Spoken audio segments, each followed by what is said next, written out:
Bueno, buenos días a todas y a todos. Un saludo a todos los que se están conectando. De a poquito vamos llegando a un número interesante. Les doy la bienvenida a este seminario virtual. Vayan informándome si me escuchan bien, si no hay ninguna dificultad en la transmisión. Los leo a todos y a todas en los mensajes. Y bueno, ya que estamos, vamos a comenzar a presentar a las personas que nos van a acompañar, a las especialistas que nos van a acompañar en este seminario. Les presento a Ana Guerra. Hola, ¿qué tal? ¿Cómo andás, Ana? Eugenia Alves. Hola. Buen día, ¿cómo va? Y Eugenia Cid, ¿sí? Hola, ¿qué tal? Bienvenida, chicas. Voy a hacer una breve introducción antes de comenzar el seminario. Ya somos 124 personas, un montonazo. Bueno, bienvenidos y bienvenidas a este seminario virtual. Mi nombre es Julieta Ferragine. Y soy la persona que está gestionando la página de Archivar, a través de la cual surgió esta convocatoria para este evento. Para quienes son nuevos en la página, les cuento que Archivar se trata de un espacio virtual que tiene como objetivo generar contenido serio y de calidad, pero accesible a todo público sobre la archivística, los archivos y este mundo que tanto nos apasiona a todos.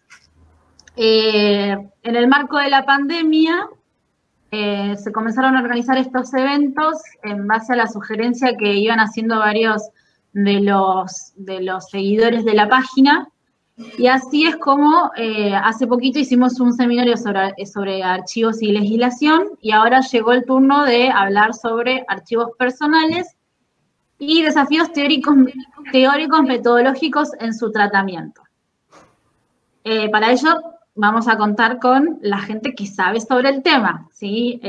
Quiero darle las gracias a ellas que tan amablemente han cedido su tiempo para brindarnos un espacio de formación gratuito y de muy buena calidad.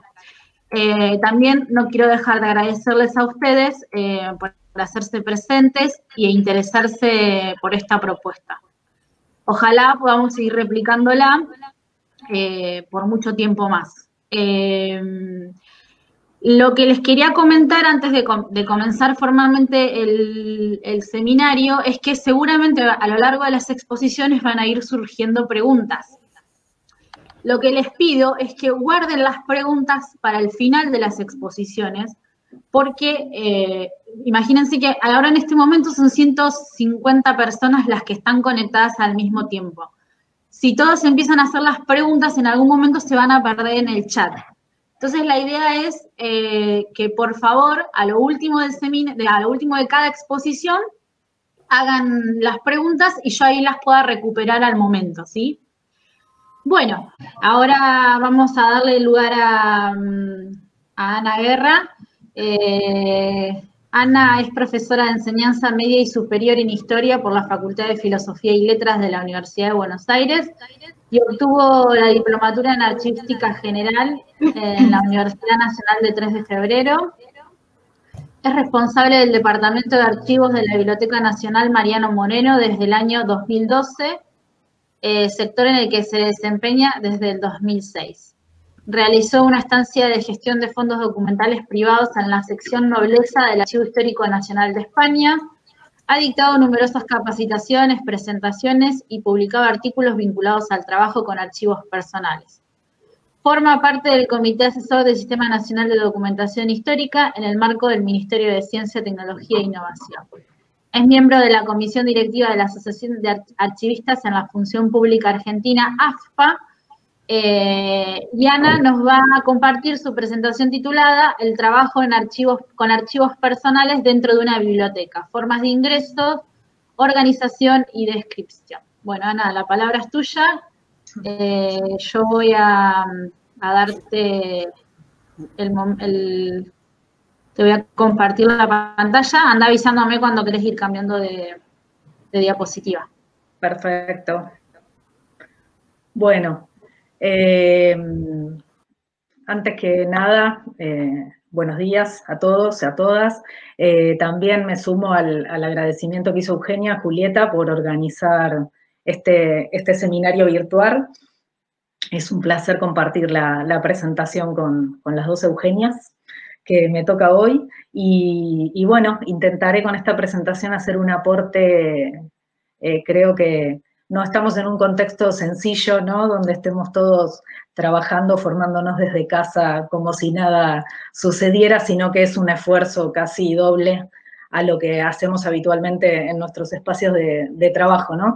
Así que sé que estar ahí del otro lado viendo, escuchando estas presentaciones es un esfuerzo, y para Julieta organizar todo esto, así que bueno, esperemos que sea que aporte lo más posible. Pasamos a la placa siguiente, me van a escuchar esta frase porque Julieta va a ir pasando estas placas. Estos son un poco cuáles son los contenidos, el índice de los temas que me interesa presentar hoy.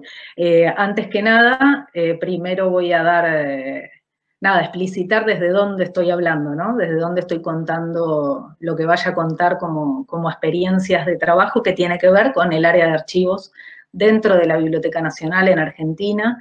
Entiendo además que no todos quienes nos están mirando son del país, así que creo que es importante ubicar un poco, bueno, presentar el área y el contexto, responder o contar una de las preguntas que me planteaba Julieta cuando pensaba ella este seminario, que tenía que ver con el perfil de archivos personales en la biblioteca, que creo que se conecta también con la pregunta que hacía una persona recién respecto de en qué tipo de instituciones, no sé si deberían estar, por lo pronto, ¿dónde están?, ¿no? Para empezar desde lo que ya ocurre. También mencionar cuáles son las formas de ingreso de los archivos de origen privado, en este caso a la biblioteca, pero también en general a cualquier institución. Me voy a detener específicamente en los convenios de donación. ¿Por qué? Porque suele ser una preocupación totalmente válida, y una pregunta en cada encuentro con colegas, archivistas, bibliotecarios, ¿no? Estoy incluyendo ahí a todos los que nos puedan estar mirando también.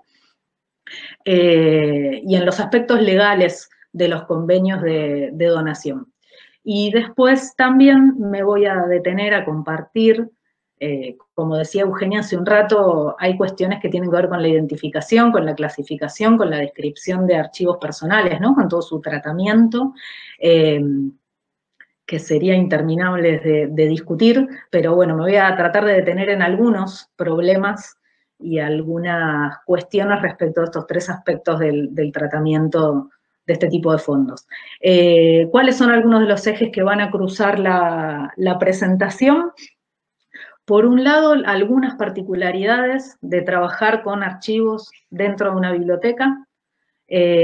Algunas serán particularidades y otras entiendo que pueden estar en común con quienes trabajen con archivos en otro tipo de instituciones, por supuesto, ¿no? En museos, en centros de documentación. Pero bueno, también era algo que compartíamos con Julieta y que podía ser interesante y que suele ser. Nosotros, por estar dentro de la biblioteca, también hemos dado, por ejemplo, cursos dirigidos a bibliotecarios que se encuentran con que tienen que trabajar o el archivo de la propia institución o archivos personales. Entonces, bueno, muchas veces se generan ahí preguntas puntuales. Cuando corresponda algunos contrapuntos en relación al trabajo con archivos de entidades respecto de los personales, Eugenia avanzaba en algunos sentidos, bueno, en qué aspectos metodológicos y de la disciplina nos basamos en los mismos conceptos y podemos aplicarlos y en cuáles necesitamos hacernos preguntas específicas.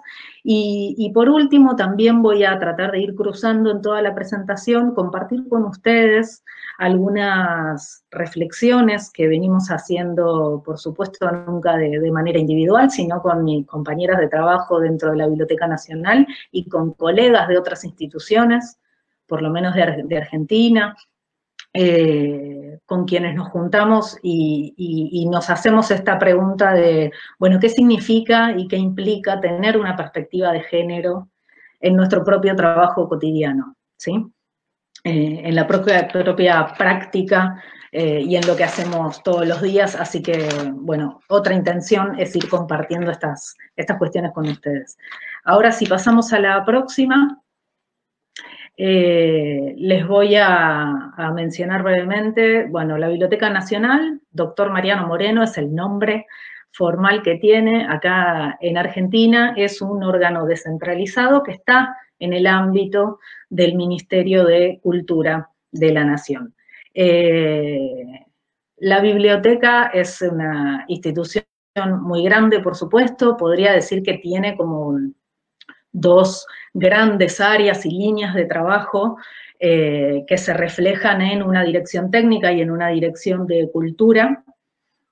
Yo hoy me voy a referir y voy a ir acercándome de lo general a lo particular, ¿no? En toda esta parte del trabajo técnico dentro de la biblioteca para llegar al archivo, pero no quería dejar de mencionar la otra pata de la biblioteca, que es la cultural, y es la que se dedica a organizar muestras, exposiciones, actividades de distinto tipo, cuando se puede presencial, en este momento de manera remota, concursos de investigación, ahora mismo hay un concurso de fotografía en este marco de la pandemia y la cuarentena, y de hecho son todas unas grandes líneas de trabajo que se retroalimentan y trabajan con todos los que estamos en la otra pata y en las otras áreas, trabajando con el patrimonio de la biblioteca y los distintos tipos de materiales, que no solo se ponen a consulta, por supuesto, de usuarios interesados, sino que también son muy utilizados en las actividades y en las propuestas internas. Para ir acercándonos entonces a dónde se ubica el archivo, ahí tienen, yendo a la normativa, solamente mencionar brevemente cuáles son algunos de los objetivos de la biblioteca como institución, y que tiene que ver con preservar, registrar, difundir, ahí está, la memoria impresa del país o sobre el país, y también la de registrar y conservar fondos bibliográficos y documentales. Por supuesto, la biblioteca tiene, como en toda institución, ¿no?, grandes áreas que no son tan visibles al público o al visitante, ¿no? También de procesos técnicos de conservación, de digitalización, todo el tipo de tareas internas que no se ven a simple vista. ¿Y cuáles son las salas? Esto que les digo, que nos especializamos, digamos, en el trabajo con distintos tipos de materiales que quizás son las más visibles, digamos, para el público. Por un lado, las áreas más grandes, que son las de libro o hemeroteca, por supuesto, y después estamos las salas como el Tesoro, la Fototeca Mapoteca, Música, Medios Audiovisuales y la de Archivos, que quería mencionar, porque también, ¿no?, Eugenio hablaba de la bibliografía, hay toda una serie también de recorrido bibliográfico que se podría hacer en relación a la historia de los archivos en las bibliotecas, si fueron visibles, ¿no?, cuándo se empezaron a trabajar. De hecho se habla, ¿no?, las colecciones especiales, las colecciones escondidas en algunos casos. Nosotros seguimos hablando muchas veces de estas salas de tesoro, fototeca, ¿no?, de música y medios, incluso de archivos, como las salas de colecciones especiales, aunque ese no es ya el nombre formal. Y el área de archivos, específicamente, comenzó como un proyecto en el año 2006, como un proyecto desde la subdirección de entonces, que tuvo que ver en principio con reconocer que ya había dentro de la biblioteca fondos documentales, archivos tanto institucionales de origen privado como personales, a los que habían sido utilizados para distintas actividades, digamos, no es que no habían tenido acercamientos, pero no se encontraban básicamente a disposición del público.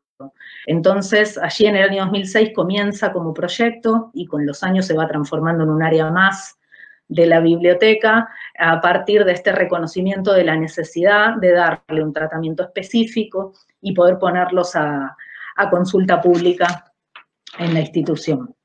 Si pasamos a la siguiente placa, les quería comentar muy brevemente cuál es la composición del acervo del archivo en la actualidad. Como ven ahí, por un lado, trabajamos con fondos y colecciones de origen privado. Los archivos personales no me voy a detener ahora porque voy a ir dando distintos ejemplos a lo largo de la presentación. También trabajamos con archivos de entidades de origen privado. Una de las primeras que ya estaba en la biblioteca como una donación de la década del 90 es el Centro de Estudios Nacionales, un centro de investigación de pensamiento y de acción política ligada a Arturo Frondizi, que fue presidente de Argentina entre 1958 y 1962, hasta que es derrocado por un golpe de Estado. Es un centro muy ligado al desarrollismo, al movimiento desarrollista en Argentina, Arturo Frondizi y otras figuras, que además es un archivo de archivos, incluye archivos personales y archivos de redacción, en ese caso el de la revista Que Sucedió en 7 días.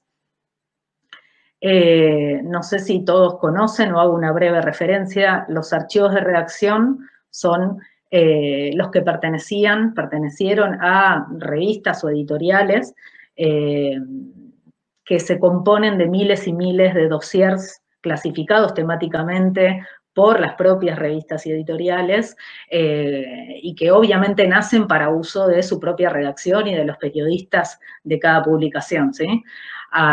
También trabajamos en la biblioteca con otros archivos de redacción, como el de la editorial Haines y el del Fondo Editorial Sarmiento, que incluye el diario Crónica, quizás es la publicación más conocida de esa editorial. Y hay otros fondos de entidades, como el de la editorial Claridad, por ejemplo. Y también hay algunas colecciones temáticas. Algunas colecciones sobre editoriales, como el Centro Editor de América Latina o la Editorial Universitaria de Buenos Aires, y hay una muy particular que se llama Colección Cartas de la Dictadura, en la que reunimos también a partir de donaciones personales de, sobre todo, mujeres que vivieron o en el exilio o presas políticas o en la clandestinidad o en distintas situaciones durante la última dictadura en Argentina, entre el 76 y el 83. Y por último, saliendo del mundo del origen privado, también hace menos tiempo, hace pocos años, trabajamos con el Fondo de la Biblioteca Nacional.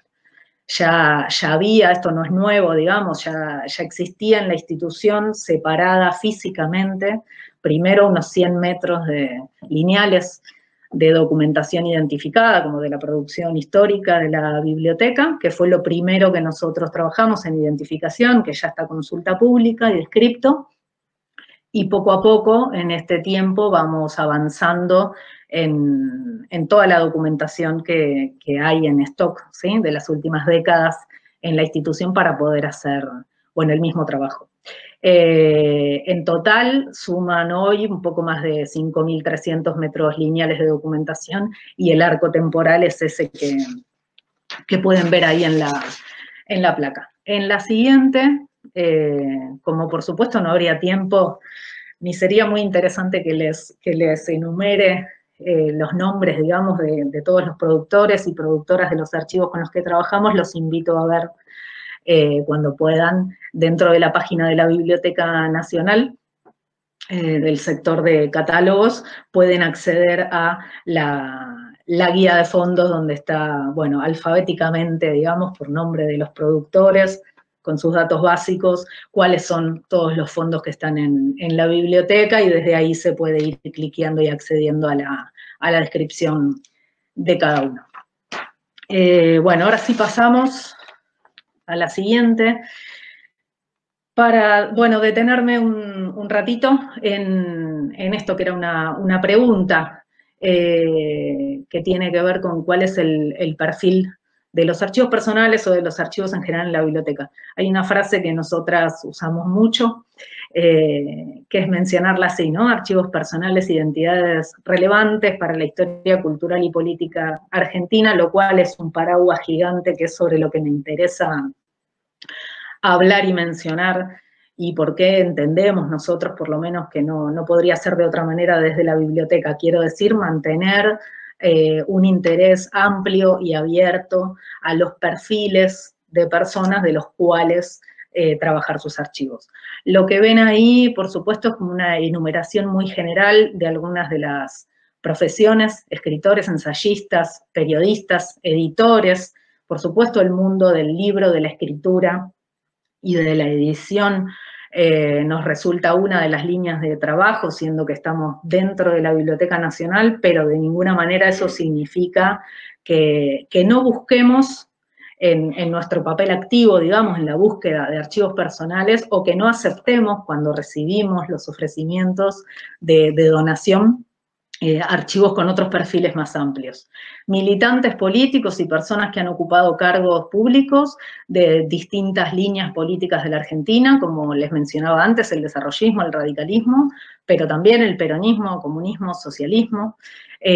También hay fondos de personas ligadas al mundo del teatro y del cine, a veces como periodistas, a veces como productores, a veces en otros roles. Más recientemente teníamos el archivo de algún historiador, y más recientemente se sumaron de otras personas, investigadoras en sociología, historiadores, economistas, psicoanalistas. Hay lo puse a propósito, tenemos el trabajo con el archivo del médico sanitarista Floreal Ferrara. Me preguntaba estos días, de hecho, es una pregunta, si los archivos de médicos, por ejemplo, Floreal Ferrara además viene de la escuela, fue amigo y colega de Ramón Carrillo, figura sobre la que se está hablando bastante en estos momentos, por lo menos en Argentina, y también en una reivindicación de la mirada de la salud pública. Floreal Ferrara fue ministro de Salud en 1973 en la provincia de Buenos Aires, investigó y escribió sobre el asunto. Bueno, veremos, ¿no?, también, ¿qué otros intereses y líneas de investigación? Es una pregunta abierta, dispara este contexto mundial en el que estamos viviendo, ¿no? ¿Por qué el perfil es así de amplio y no nos ceñimos solo a un tipo de archivos personales? Que por otra parte habría que ver cuántas instituciones, ¿sí?, definen tan tajantemente el perfil de este tipo de fondos.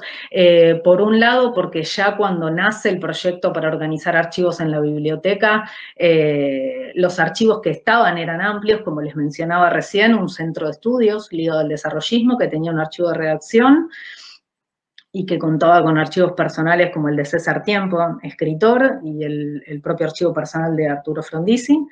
También estaba el archivo de Francisco Soto y Calvo, un escritor y traductor del siglo XIX en Argentina, y muy pronto la biblioteca decidió la compra de otro archivo, de Luis Emilio Soto, un escritor, sobre todo crítico literario, de la década del 40 y 50 en Argentina. O sea que ya diría que desde el comienzo trabajamos con un perfil bastante amplio.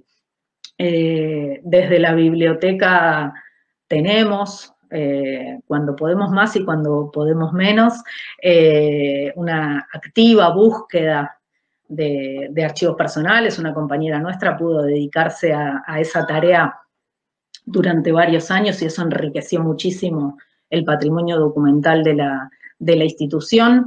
Y como algo tiraba Eugenia, ¿no?, en su presentación, este tipo de fondos no tiene un destino claro, no tiene dónde, no hay, al contrario de lo que podríamos pensar y suponer con los archivos institucionales, y tenderíamos a saber a dónde ir a buscarlos o preguntar por ellos. Los archivos personales dependen de esto, ¿no?, que mencionaba Eugenia.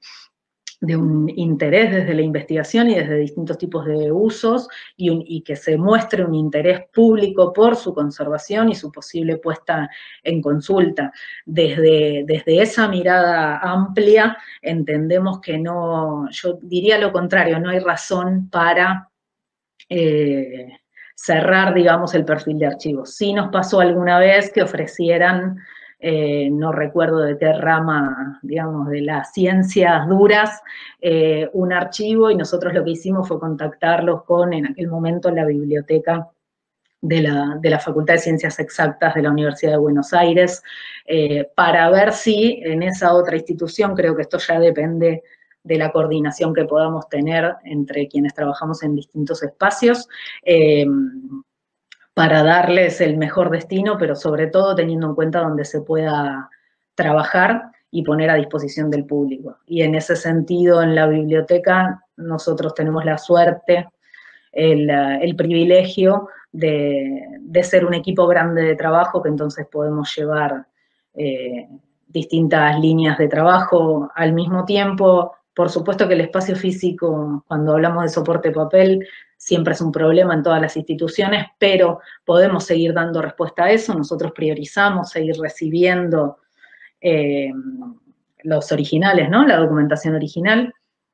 Y también lo último que digo respecto a esto, antes de pasar a otro tema, es también quizá una particularidad por estar dentro de la biblioteca, es que, por ejemplo, hace unos años se creó un centro de investigación en historia del psicoanálisis y la psiquiatría en Argentina. Entonces, una de las líneas de trabajo que llevaron desde allí fue la adquisición y la búsqueda de archivos de psicoanalistas y psiquiatras argentinos. Ahí recibimos el archivo de Horacio Echegoyen, de Willy Madeleine Baranger, de Jorge Belinsky, en fin. También en la biblioteca hubo hace unos cuantos años una tarea que tuvo que ver con completar colecciones de publicaciones periódicas y de libros, de SEAL y de Udeva, estas dos editoriales que les mencionaba antes.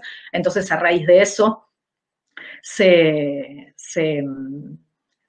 pudieron armar colecciones documentales en esos casos que tenían que ver con esas editoriales. Muchas veces la donación de bibliotecas personales y de archivos, que después me voy a detener un segundo en eso, hace que se ofrezca primero uno o el otro y después nos llega a la biblioteca. Esto pasó con Florial Ferrara, con García Lupo, con Darío Alessandro, con José Emilio Burucúa, con Aníbal Fori, con otros tantos ejemplos. En la placa siguiente, lo que vamos a ver y que quería mencionar, no es para leerla, sino para ver algo que se nota a simple vista. Esa es la lista de los productores y productoras de archivos personales. Lo que están en negro son los nombres de varones y los archivos de varones con los que trabajamos en la institución, y en rojo van a ver una notable minoría, tanto de los archivos que tienen como productoras a mujeres o a parejas, digamos, a dos personas, donde después hablaremos de la identificación.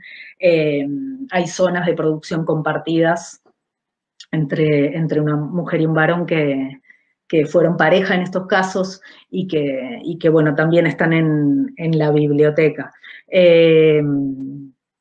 Algunos de los archivos de mujeres es el de Cipelinkowski, por ejemplo, el de Elizabeth Schelin, el de Olga Costaviva, y estos de producción compartida puedo mencionar a Renata Dongui y Gregorio Alpeín, ¿sí? O el de Alicia Eguren y John William Cook.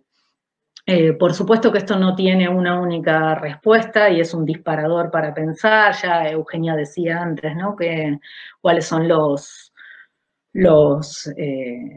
fondos archivables, y es notoria la presencia, en el caso de la biblioteca también, de varones adultos con cierta formación política, con una participación pública o formación profesional del siglo XX en Argentina, y esto por supuesto nos plantea la pregunta de si habría que tener una mirada, una intención o una búsqueda con otro énfasis en los archivos producidos por mujeres. En la siguiente placa ya voy a ir entrando en las formas de ingreso de los archivos de origen privado. Primero quería mencionar, ahí van a ver distintas fotos, una compañera nuestra viendo en ese caso en una visita al archivo de la editorial Claridad, en un depósito donde no había luz, la camioneta de la biblioteca en la que muchas veces, decenas de veces, hacemos el traslado de la documentación, y una foto, digo, son fotos que muestran quizá el aspecto más práctico, o algunos de los aspectos más prácticos que tienen que ver con esta tarea enorme, que tiene que ver con la adquisición y con el ingreso de archivos de origen privado.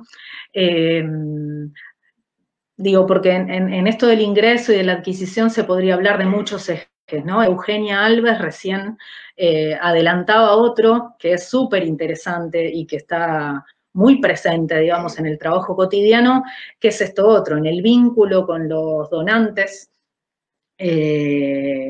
No es que se ofrece una donación y listo, ¿no? Suele haber muchísimos intercambios telefónicos, correo electrónico, visitas a la casa, visitas al lugar donde está la documentación.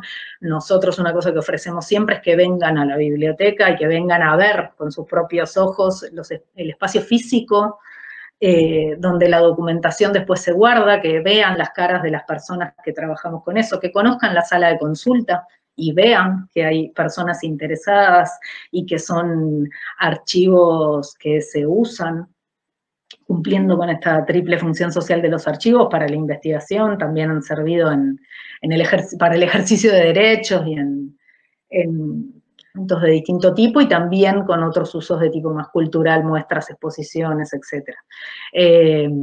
Pero decía, sumándome a lo que las dos Eugenias comentaban recién, es que hay una buena cuota de, por supuesto, un respaldo institucional que mostrar para dar confianza a los donantes de los archivos personales, y también lo que se da más en términos personales de dar confianza, de mostrar qué trabajo se hace.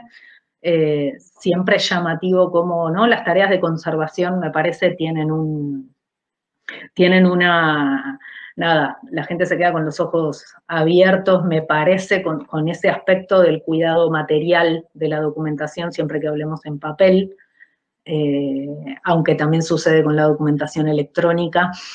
Y bueno, ese es otro aspecto.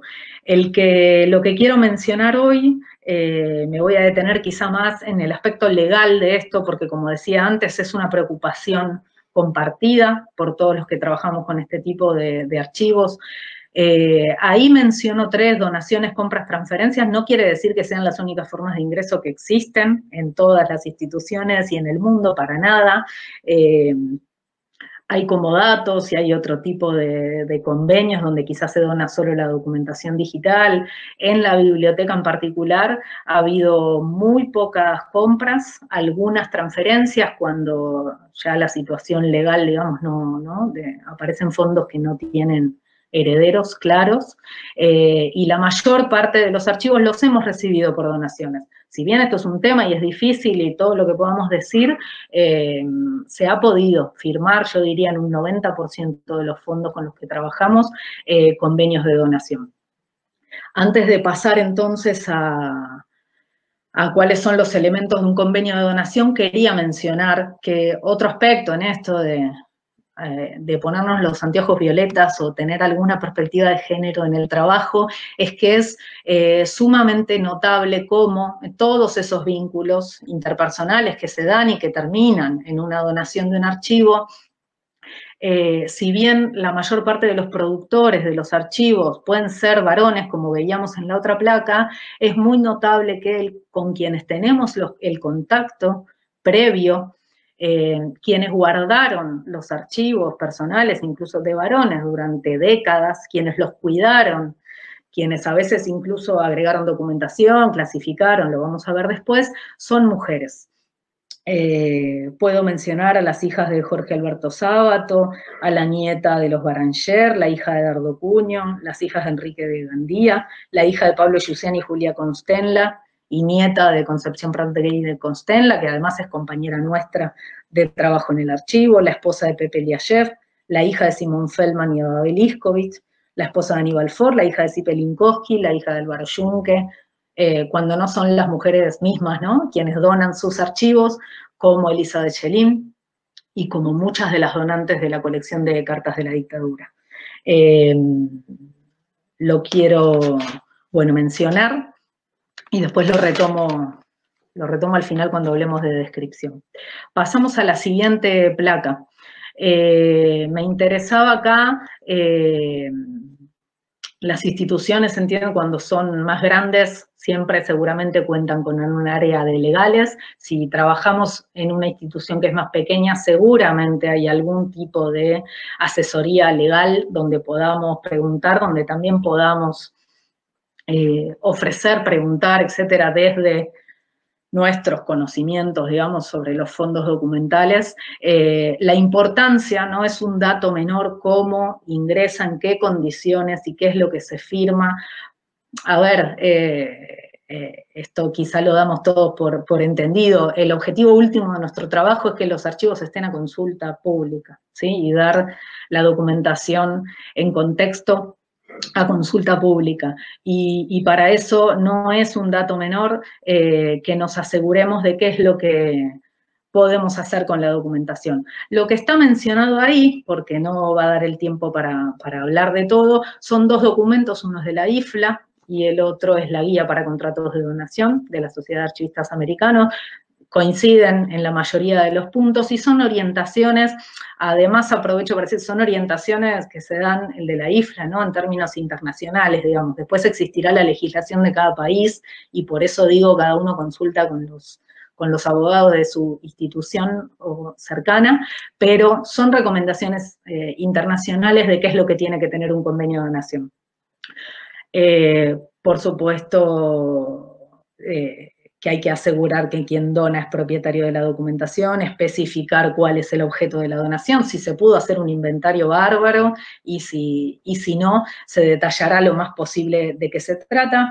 Como decía recién, ¿qué es lo que la institución va a hacer? ¿Cuáles son las obligaciones, ¿no?, nuestras obligaciones? Trabajar el fondo, organizarlo, describirlo, ponerlo a consulta pública, y por supuesto eso, que pueda estar a consulta pública de manera presencial, también de manera remota, con lo que nos permiten las tecnologías. Por supuesto puede haber casos en que los donantes piden alguna restricción y entonces se especificará sobre qué y cuánto tiempo, pero bueno, me interesaba compartirlo porque, como decía al principio, suele ser una gran pregunta cuando nos juntamos con colegas de distintas instituciones. Siguiendo, vamos a la otra placa.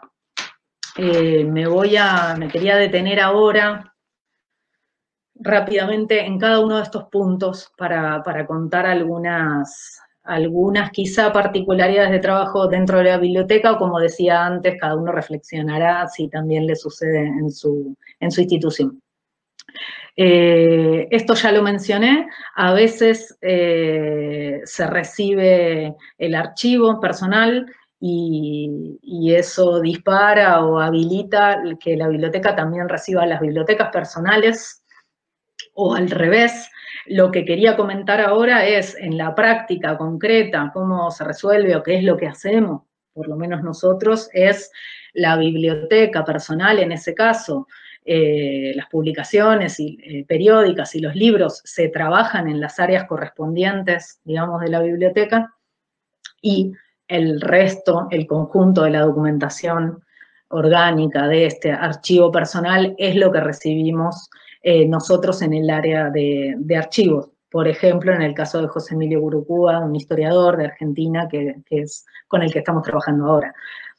A ver, esta situación en una biblioteca más pequeña puede pasar exactamente lo mismo y puede ser que las mismas personas tengan que trabajar con ambos materiales y solo se trata, ¿no?, por supuesto, de reconocer la diferencia de tratamiento entre esa biblioteca personal y el archivo que se recibe. Suele suceder mucho que dentro de los libros de esas bibliotecas personales, en nuestro caso, los bibliotecarios que van catalogando los materiales encuentran, puede ser desde una carta a recortes de prensa, a tarjetas personales o a otros documentos que el productor del fondo guardó allí, y en ese caso lo que venimos estableciendo, haciendo como metodología, es que ellos se hace una anotación, en lápiz por supuesto, en cada documento de en qué libro concretamente estaba, y se juntan todos esos documentos al final del proceso de esa biblioteca, nos lo pasan al archivo y nosotros lo sumamos al archivo personal. Con esto también quiero decir, la integridad del fondo documental se mantiene, salvo, como les mencionaba recién, cuando se reciben las bibliotecas, y esto incluye que, por supuesto, para dar un ejemplo, en el archivo personal de Elizabeth Schelin, como parte de su tarea de investigación sobre unidad doméstica, familia, relaciones de género, en Buenos Aires en la década del 80, hay, formando parte de esa acumulación de documentos que ella misma hizo, algunos folletos, libros, una publicación periódica. Eso se mantiene como parte de esa documentación, podría ser, después veremos una serie o qué, de su archivo personal.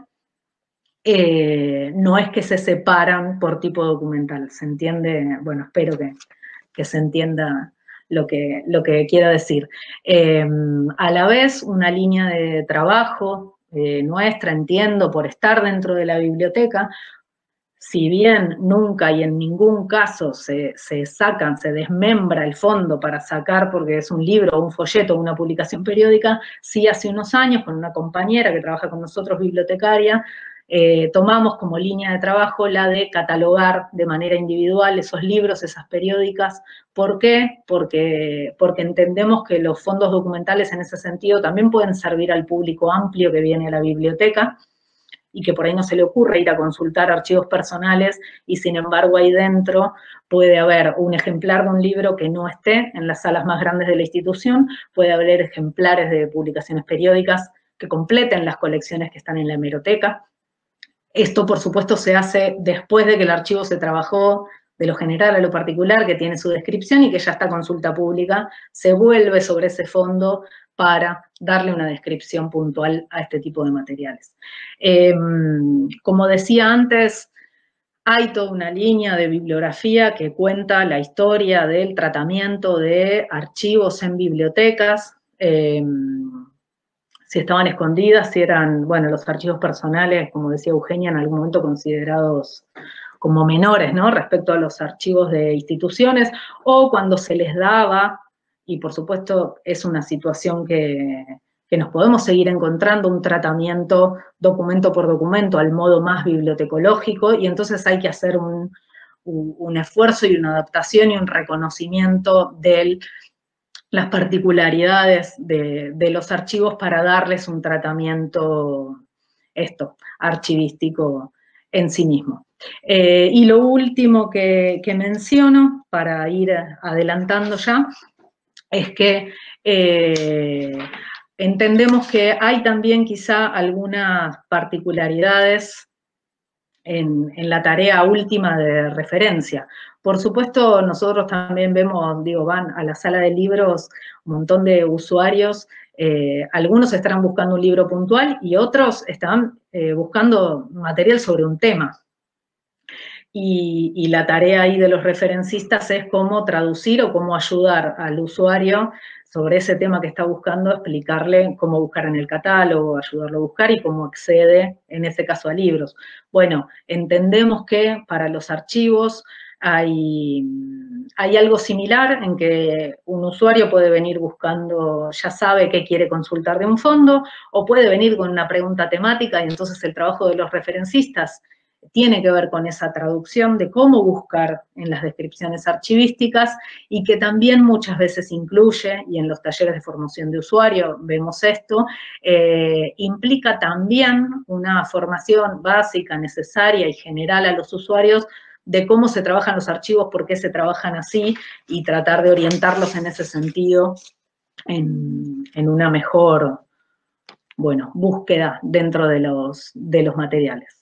Y lo último que menciono ahí es que también hay una pregunta en el 2019, en el Archivo General de la Nación organizó varios encuentros de relaciones de género en el archivo, donde pudimos participar y compartir esto que decía antes, ¿no? Algunas reflexiones desde la perspectiva de género.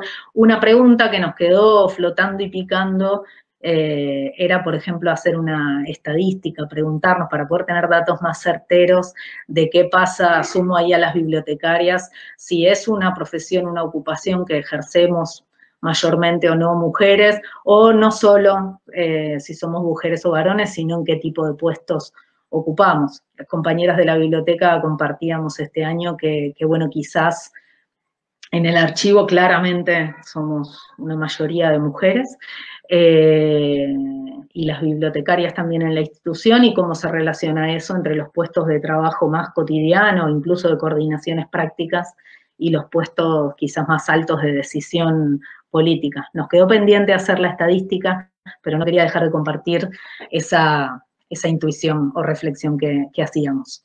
Bueno, ahora sí, pasamos a la siguiente placa. Voy a lo que me dé el tiempo. Julieta, vos me vas avisando. Tiene que ver con plantear algunas cuestiones vinculadas a la identificación, la clasificación y la descripción de archivos personales. Lo que voy a mencionar ahora son algunos de los puntos que pudimos compartir en los años 2018 y 2019. También, bueno, yo quizá digo rápido AGN o Archivo General de la Nación, es el de Argentina, ¿no? Por supuesto. Para no repetirlo tantas veces, organizó, como decía, en los 2 últimos años, 2 instancias de workshop sobre trabajo con archivos personales, en los que pudimos participar con el área de capacitación y desarrollo archivístico de la AGN, que lo organizó, y que tuvo para mí de interesante, y lo quería resaltar, eso, pensar encuentros de trabajo donde la pregunta del primer año fue, vengan con problemas, ¿no? Cada institución participante presente en relación a algún caso puntual, ejemplos puntuales, problemas de trabajo. Es casi creo que la mejor consigna, o muy productiva, para trabajar. De estos 2 workshops quedaron 2 minutas, digamos, que cuentan básicamente en qué consistieron estos encuentros. Por supuesto, éramos instituciones que trabajamos en general en el ámbito de la ciudad de Buenos Aires o del conurbano bonaerense hasta la ciudad de La Plata, pero de todos modos ahí pudimos plantear muchos. Eugenia Sick por ahí mencionaba antes, ¿no? No es que no comprendemos, quizá, no es que no entendemos los conceptos archivísticos, pero qué pasa cuando la documentación que tenemos delante, sea electrónica, sea en soporte papel, no nos encaja, no lo podemos interpretar o no sabemos exactamente frente a qué estamos, en el caso de archivos personales, ¿sí? Y nada, lo quería resaltar como experiencia. La minuta del primer workshop de 2018 está colgada en la web de la AGN, les recomiendo que la busquen ahí. La del 2019 no está en la web, pero se puede solicitar por mail para que se las envíen. De hecho, la del 2019 tiene como algunos avances, por decirlo así, esbozos de respuestas a las cuestiones planteadas el año anterior. Como decía Eugenia antes, me animo a decir que es una profesión, un trabajo donde es muy difícil compatibilizar la enorme cantidad de tareas que tenemos que hacer todos los días y cuyo objetivo es organizar los archivos, poner a consulta, responder las consultas de los usuarios, con estar actualizados en términos teóricos y en términos de estar actualizados con la bibliografía que hay sobre archivos, que por supuesto es mucha, pero que me atrevo a decir que también es, por lo menos en el ámbito en el que nos movemos nosotros, mucha más gente la que está trabajando con archivos personales que la que está pudiendo, los que estamos pudiendo producir permanentemente textos, artículos, ¿no? y darlos a debate.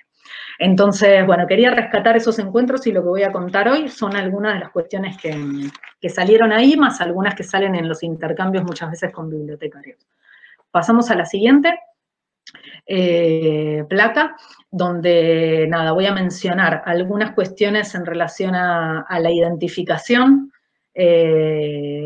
Por supuesto, principio de procedencia, entonces para identificar con qué fondo documental estoy trabajando, voy a trabajar, tengo que poder investigar, ¿no? Reivindiquemos que todas estas tareas implican investigación. ¿Quién o quiénes son los productores de la documentación de la nota? Incluí esto de la idea de productor o autor porque, por supuesto, puede ser un deslizamiento que ocurre trabajando en cualquier tipo de institución en la que estemos, pero lo hemos charlado o discutido bastante con compañeros, digamos, bibliotecarios. El autor es el autor de una obra, ¿no? Refiere a la autoría intelectual. Estamos más acostumbrados, digo, con un libro, por ejemplo, a identificar quién es el autor o quiénes son los autores. Y en cambio, cuando hablamos de fondos documentales, estamos hablando de productor, es otro término, es en otro sentido. El mismo productor, menciono de nuevo, Floreal Ferrara, contiene en su archivo personal muchos documentos de los cuales también es autor, o su puño y letra, o su máquina de escribir, o en ese caso un archivo tiene mails impresos, correos electrónicos impresos, ¿no? Como práctica de una época, de los años 90, por ejemplo. Pero también incluye mucha documentación que acumuló y que reunió a lo largo del ejercicio de sus actividades, sus tareas, sus cargos públicos, sus tareas como docente, de los cuales la autoría le pertenece, sería a muchas otras personas y al firmante de cada documento, ¿sí? Lo menciono y sigo adelante. Ahora voy a ver, ok, estamos cerca del tiempo, me voy a apurar un poquito. A ver, sí, pasemos a la siguiente placa. Esto que ven acá es un registro del catálogo de la biblioteca del Fondo Documental de Mabel Iskovic. No tengo tiempo de detenerme en la biografía de cada una o cada uno, pero que tiene como productora a una mujer, periodista, se dedicó a la crítica cinematográfica sobre todo, y en este caso lo ponía como ejemplo para identificar en este caso el archivo personal de una persona, valga la redundancia, en el caso de Mabel Iskovic. Pasemos a la siguiente, como les decía antes, nos ocurre, es muy frecuente, no solo en la biblioteca, sino en otras instituciones también, que trabajemos y entonces identifiquemos el fondo documental, en este caso es el de Alicia Guren y John William Cook, dos militantes del peronismo revolucionario en Argentina. Cook murió en el 68, Alicia Guren fue detenida, desaparecida por la última dictadura en el año 77 en Argentina, y hay zonas de este archivo que es más fácil, digamos, más claro de identificar si fue producido por uno o por otro de manera individual, pero hay otras zonas compartidas, entonces, por supuesto, entendemos que no hay que tratar de tironear, digamos, de una cuerda que no existe, sino entender esa producción colectiva o común, en este caso, de la documentación y así trabajarla. Pasemos a la siguiente placa, no me voy a detener mucho, la que identifica Julieta, la que diferencia, claro, entre archivo personal y colección. Tuvo que ver a lo largo del tiempo, cuando los archivos personales no eran, digamos, por decirlo muy rápidamente, tan valorados como ahora, entonces se los llamaba colecciones. No sabría decir si es una discusión terminada o no en términos de debate de producción intelectual sobre archivos, pero puede seguir en confusión en la práctica concreta en las instituciones donde estamos. Básicamente entendemos que nuestro trabajo, la importancia es dar al acceso a documentos en contexto. Entonces no es lo mismo si vamos a decir que la documentación que el usuario tiene delante es el conjunto de documentos producido por una persona, o si ese conjunto de documentos tiene a esa persona como tema. Pone ahí el ejemplo de Antonio Di Benedetto, un escritor argentino. No es lo mismo, va a ser otra la historia archivística, va a ser otro el motivo y quién acumuló esa documentación y para qué, que es la información que tenemos que brindar. Seguimos. No me voy a detener en esto, pero otro de los temas que planteamos en esos workshops que les mencionaba es, suele haber una tendencia, digamos, a que le digamos fondo a todo, recibimos solamente una serie documental y le decimos fondo y tenemos 200 fondos documentales, tratar de afinar en la identificación si estamos frente a unas, quizás lo único que recibimos en donación es una serie producida por un productor o una sección, vamos a decirle así, en el caso de Leopoldo Brizuela, escritor argentino, él lo que donó a la biblioteca son distintos series documentales, pero que tienen que ver con una sola actividad de él como coordinador de un taller de escritura en la Asociación Madre de Plaza de Mayo. Entonces es tratar de afinar lo más posible la descripción. Pasemos a la siguiente. No me voy a poder detener en todo esto, solo mencionar de nuevo la catalogación para la bibliotecología, la clasificación, perdón, ahí me equivoqué en la palabra. Lo que quise decir es que el término clasificación en bibliotecología tiene que ver con la asignación de temas, en la archivística no. No vamos a tener tiempo de explicitarlo ahora. Eugenia adelantó algunas cosas. Sí entendemos que sin tratar de poner un corset y de interpretar siempre igual y con nuestros propios ojos qué es la documentación que tenemos delante. Si los productores están ahí y nos donaron sus archivos, tenemos una enorme oportunidad de preguntarles cómo pensaron ya sea intencionalmente o sin sus intenciones. Si acumularon papeles dentro de su escritorio, bueno, quizás es una acumulación más de tipo cronológica que tiene que ver con alguna tarea o con varias, pero nos lo puede contar. Así como hay otros archivos que están completamente clasificados, identificados, y el donante sabe exactamente qué hay en cada caja, por decirlo así, y si no, hablaremos con sus familiares. Digamos, entendemos que sí hay una posibilidad, por más que no toda los conceptos archivísticos muchas veces nos cierren y nos encajen perfectamente, sí tenemos posibilidad de interpretar, aunque no haya normativa y una persona no la podemos entender como una institución, sí desarrolló su vida en diferentes áreas de actividad, que pueden ser las secciones, y sí acumuló de alguna manera documentación. Y entonces podemos identificar en relación a qué tarea acumuló. En diálogo con los productores entendemos que es lo mejor, si no con sus herederos, con quienes donen el archivo, y si no, investigando en su biografía y a qué se dedicó. Bueno, sigamos, porque además las presentaciones las van a tener a disposición, así que sigamos adelante. Vamos a la última, la última no es, pero una placa que dice descripción, Julieta, esto no lo leo porque no vamos a llegar. De nuevo, si insistimos, los archivos personales se pueden trabajar perfectamente, así debería ser, de una manera multinivel, reconociendo el productor, haciendo una descripción general, elaborar los instrumentos de descripción usando las ISADG. En relación a software y formatos, bueno, estando dentro de la biblioteca nosotros hacemos un registro en el catálogo usando el formato MARC 21 que lo permite, no solo nosotros, sino que esto está en la historia de las bibliotecas, que se puede hacer y que de ese registro mínimo se puede conectar una descripción más completa.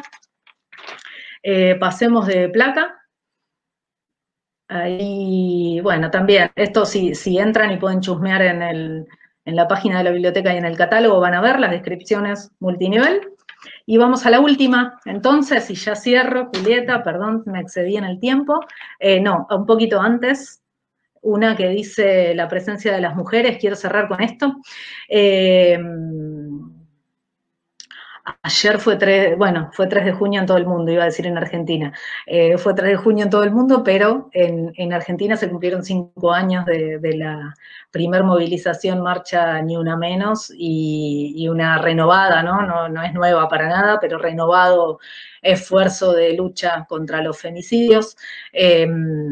Nada, quería tirar de esta cuerda, ¿por qué? Porque como decía al principio, si nos planteamos cuál es nuestro pequeño grano de arena o aporte o reflexión en términos de género, también en nuestro trabajo cotidiano, les decía que nos encontramos con pocos archivos producidos por mujeres, pero que a la vez con roles de mujeres importantísimos en que los archivos personales se hayan mantenido hasta la actualidad y los podamos trabajar y los podamos poner a consulta. Entendemos que en esa tarea de cuidado, ¿no? Que también es cuidar el archivo o agregar documentación o clasificar o reordenar, una de las cosas que nosotros venimos compartiendo es que toda esta información a la que accedemos tiene que estar presente en nuestros instrumentos de descripción, que como decía Eugenia, es una elaboración, una de las que hacemos más desarrolladas, que son las descripciones generales. Toda esta información tiene que estar. Se habla de la voluntad autobiográfica del productor de un fondo, de las voluntades múltiples, de las relaciones de poder que subyacen a la conservación de los archivos. Entendemos que esta clave de género es muy importante para quién guarda los archivos y para qué. Cierro con esto. En la despedida nomás estaba una foto, no estamos todos, pero alguna de las personas de carne y hueso que hacemos el trabajo dentro de la Biblioteca Nacional. Mi reconocimiento ahí a todo el equipo de trabajo. Y bueno, nada más. Gracias por escucharme. Bueno, Ana, muchísimas gracias. La verdad que súper interesante todo lo que nos has compartido. Ahí empezaron a haber algunas preguntas que me parecen que son preguntas de tipo metodológicas, que estaría capaz que bueno salvarlas. Ahí dice, hola Ana, en el caso de los documentos encontrados al interior de los libros, que me parece que esto es muy común dentro, o sea, es muy común dentro de las bibliotecas. ¿Qué tipo de clasificación hacen cuando ingresan al archivo? ¿Las bibliotecarias también las clasifican? Las bibliotecas. No, mira, te digo la verdad, creo que hemos hecho más de una cosa, ¿no? Esto es a ensayo y error o a posibilidades concretas en cada momento. Ha habido casos donde recibimos, lo digo físicamente, ¿no? En el sobre los bibliotecarios guardan todos esos documentos. En algunos casos, por ejemplo, si nos encontramos con cartas, que es un tipo de documental privilegiado, digamos, y muy buscado, ¿no? Por los usuarios, los incluimos si hay una serie de correspondencia personal en ese fondo documental, aclarando que esa carta de dónde sale, ¿sí? Si tiene un inventario analítico, en ese caso, aclarando de dónde sale.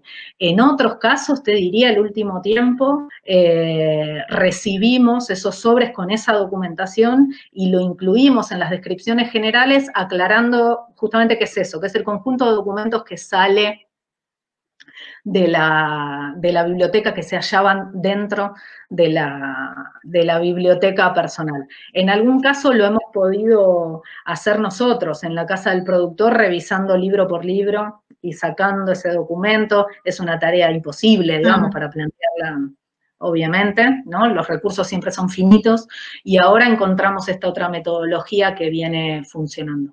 O sea, la gran pregunta y cuestión, y creo que está abierta, es si vos mirás documento por documento para integrarlo, sumarlo a la serie documental o a las series documentales que reconociste dentro de ese archivo, porque muchas veces puede ser así, ¿no? Hay recortes de prensa, colecciones que el productor reúne en torno a un tema, y adentro de los libros también hay otros recortes guardados, pareciera, con la misma intención. Y si no, por lo menos simplemente que no se pierdan, ¿no? Yo diría que partamos de esa base, que no se pierdan y después vemos o discutimos. Bien, ahí hay otra consulta que dice, una consulta sobre el tema de la identificación. Ana, vos definías colección, a diferencia de fondo, como un conjunto de documentos sobre la persona. En el caso en los que se trata solo de una serie o sección de la documentación producida por la persona, o de un conjunto más aleatorio de documentos de una persona, y no del fondo en su totalidad, o podemos definirlo, no entendí muy bien, no sé si entendiste la pregunta. Mira, a ver, por ahí explicito lo que entiendo para que, y espero, Laura, responder a eso, y si no lo seguimos viendo. Yo creo que la clave para decir si es fondo o colección no tiene que ver con la integridad, el grado de integridad que hayamos recibido de un fondo documental, es quién lo produjo.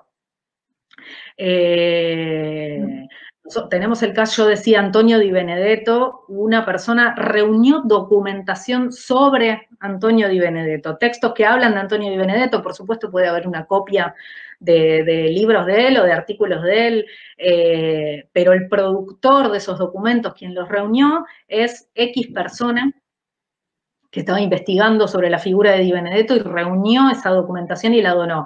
Me parece que ahí es muy importante que nosotros no confundamos a los usuarios diciendo que tenemos el archivo de Di Benedetto, Claro. ¿se entiende? Eso por un lado.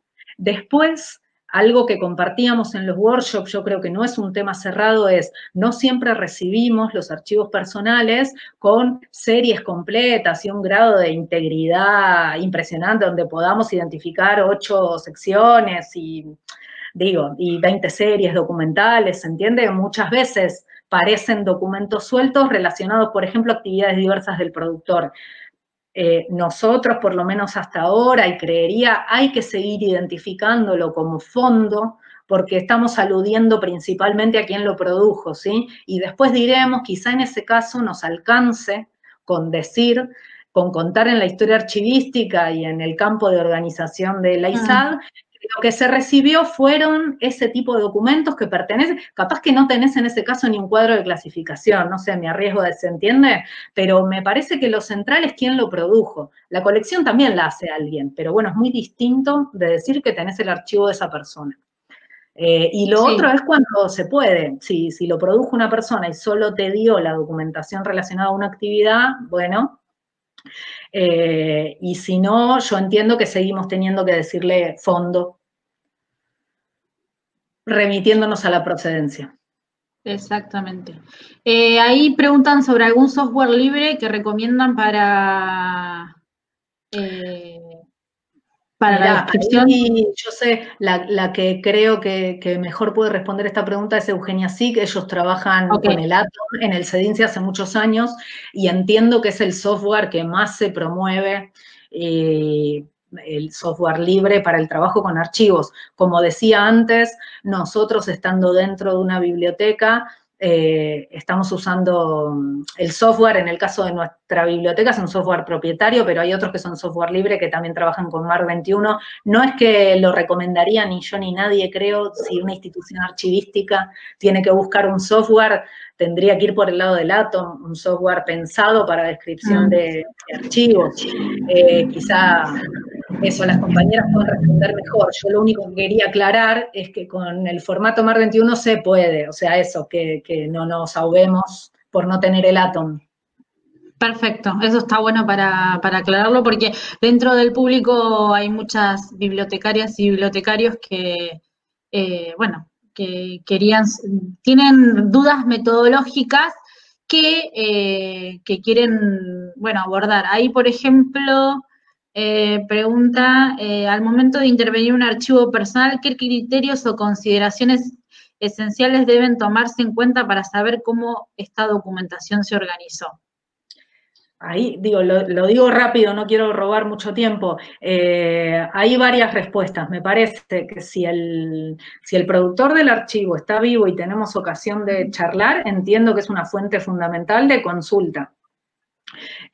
Si no, serán quienes donan la documentación, y si no, será algo de lo que no llegué a hablar en la presentación, que discutimos mucho en el último workshop de archivos personales, entendemos que, por lo menos, digamos, para archivos personales es muy importante, siempre se distingue, ¿no? El orden original tiene que ver en archivística con el orden que el productor le dio a los documentos, no con el orden que a mí me llega en una bolsa de consorcio o en 40 cajas.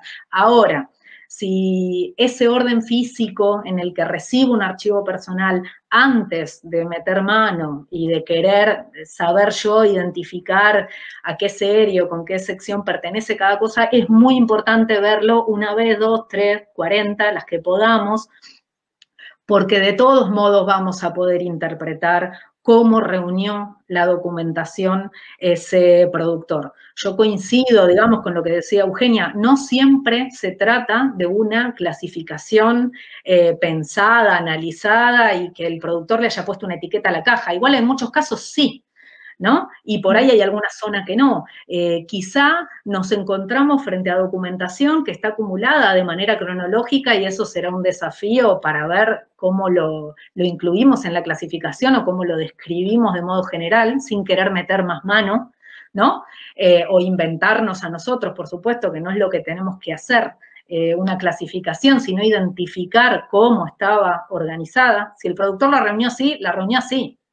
Lo que es importante en todo caso a nosotros muchas veces, la guarda física te da la pauta de cómo esa persona haya sido más o menos intencionalmente, lo terminó acumulando. Entonces por ahí fue docente y no tiene los programas de materias por un lado, los exámenes de los alumnos por el otro y sus apuntes de clase por otro. Todo eso está integrado con un montón de documentos que no sabríamos ni decir cuál es su tipo documental.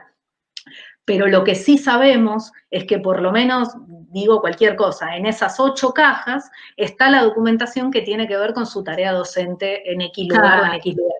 Nos parece que hay que tratar de reconocer, no llegué a hablar de eso, la intencionalidad que hay detrás, de nuevo, sea más consciente o menos, no para discutir eso, ¿se entiende? Aunque solamente lo haya acumulado, lo acumuló y nos llegó a nosotros y tenemos que ponerlo a consulta de una manera. Bueno, Ana, gracias. En un ratito, si queda alguna pregunta para rescatar o algo, las vuelvo a traer a las 4, a las 3 al vivo.